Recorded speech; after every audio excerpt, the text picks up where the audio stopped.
3 dangerous things Roman Reigns could do after his return to WWE. Hello guys. Welcome back to my channel. I am Jennifer. Have a nice day.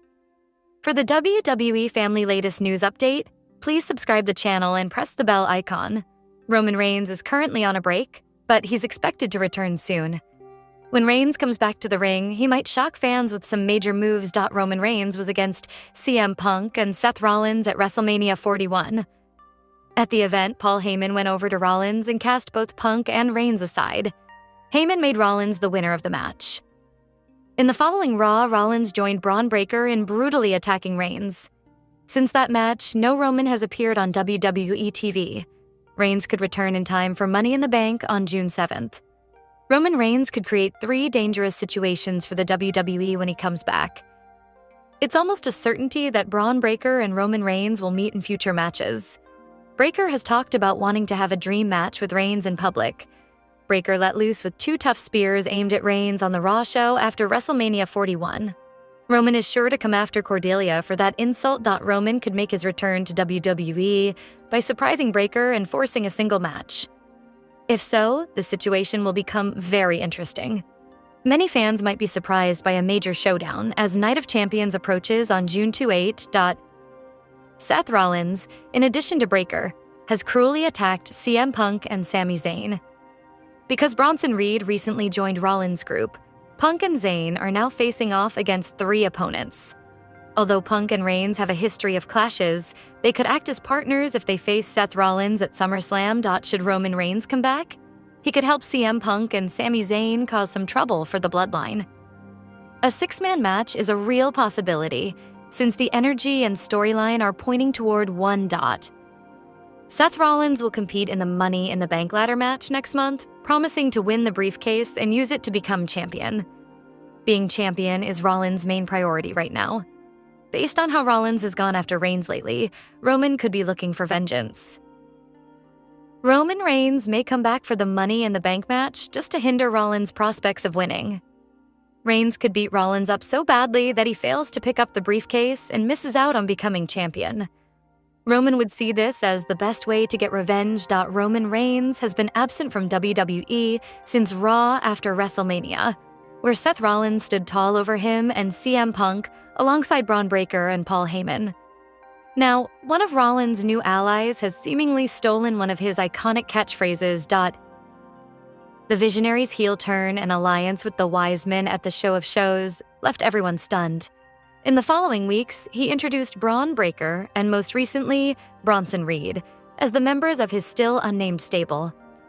While the group has been feuding with several top babyfaces on Raw, it's safe to say Roman Reigns could return down the line to confront them over the events at WrestleMania 41 and Raw. Amid this, Bronson Reed seems to have subtly taken a shot at Reigns by using one of his most iconic catchphrases, "Believe that." On a recent episode of the Coach and Bro Show, the former WWE personality explained that Roman Reigns being a regular on TV was important for the company as he was one of its biggest draws. Coachman also pointed out that Reigns needs to be utilized to the fullest before he moves to Hollywood for good.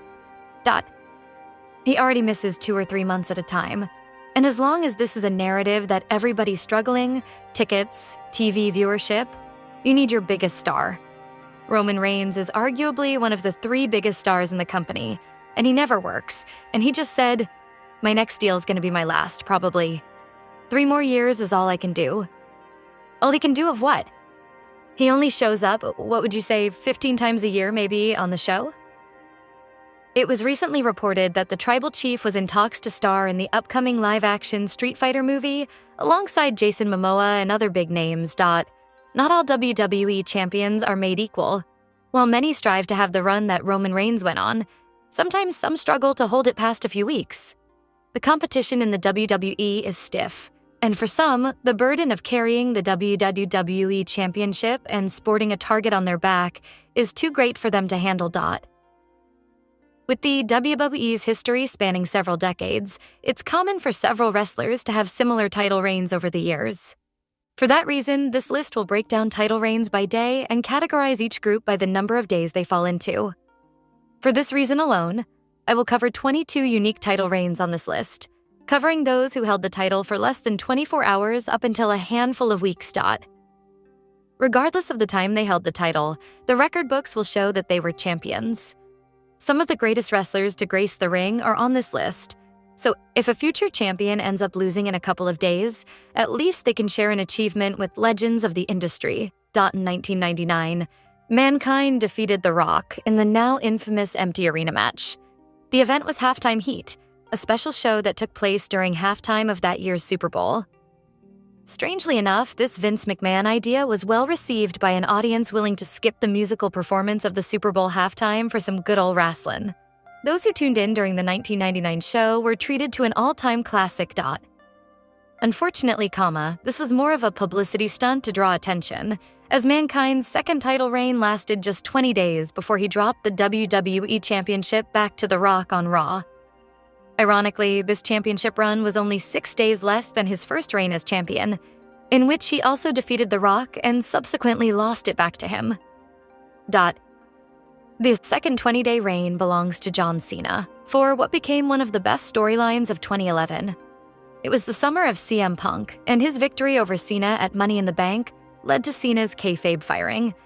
With Punk also departing from the company as part of the storyline, this left the WWE without a champion.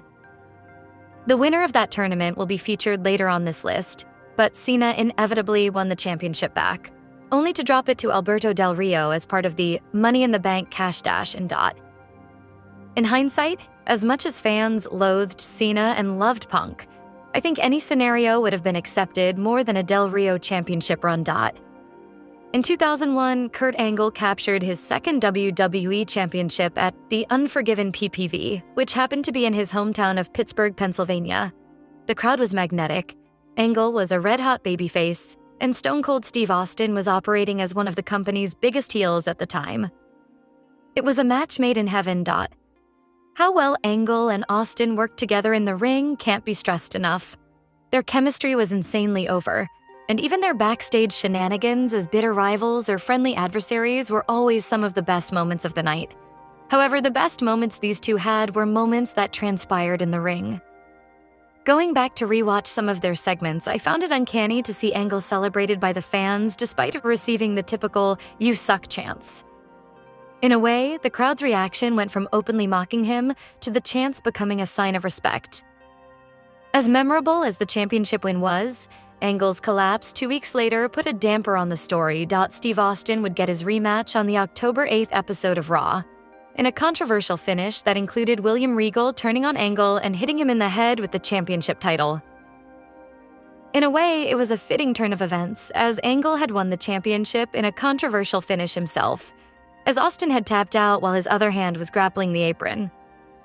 Sometimes karma comes back to bite you. When you've won 17 WWE championships during your career, some of them are bound to be duds. In Cena's case, 2 of his title reigns lasted a whole 14 days, which brings him up to 3 short runs on this list alone, starting off with his 3rd run in 2011 and what would end up being the shortest. After 14 days, Cena had enough time to salvage his win over Del Rio before losing it back to him 2 weeks later at the Hell in a Cell PPV. In case you're wondering, yes, the WWE had 2 PPV events in 3 weeks, and both of them saw the WWE Championship changing hands.